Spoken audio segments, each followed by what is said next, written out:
Da-da-da-da-da-dun-dun. In the previous episode, we discussed compound interest and how it relates to saving money, or when you are the one being paid interest. But what happens when you are the one that has to pay it back? Hello everyone, Mr. D here welcoming you to episode 4 of my series on financial literacy. In this episode, we are going to talk about compound interest and why it's super important to think about before making any debt. Before we get started, take a second to smash the like button to help YouTube recommend this video to more people. Also, don't forget to subscribe to see more future videos. Let's get started. Do you remember how the interest accrued kept on becoming more and more as it gets compounded? This effect is also applied to debt, with another kick to it. Compound interest rates on debt is usually a lot more than the interest rates on savings accounts. Take a look at this screenshot from NerdWallet.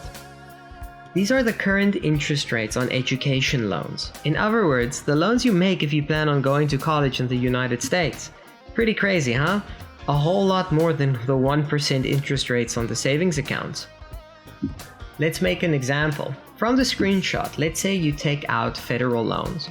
You get approved to borrow $50,000 at an interest rate of 2.75%.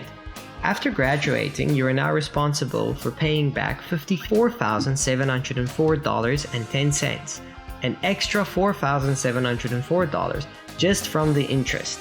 But that's not the end of it. You probably won't be able to pay off that amount of money the moment you graduate, so while you are paying off the loan, you will be accruing interest on the principal left after each payment.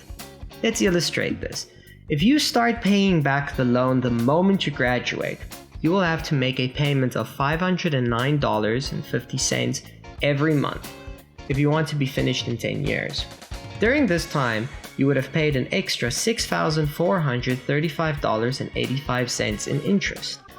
Due to 14 years of interest, your initial $50,000 loan generated a whopping $11,139.85 in interest that you paid for.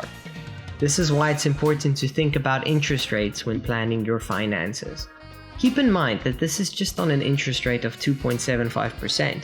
Private loans can go up to 14.5% interest per year at the time of recording this video, so you can imagine how crazy those numbers will get.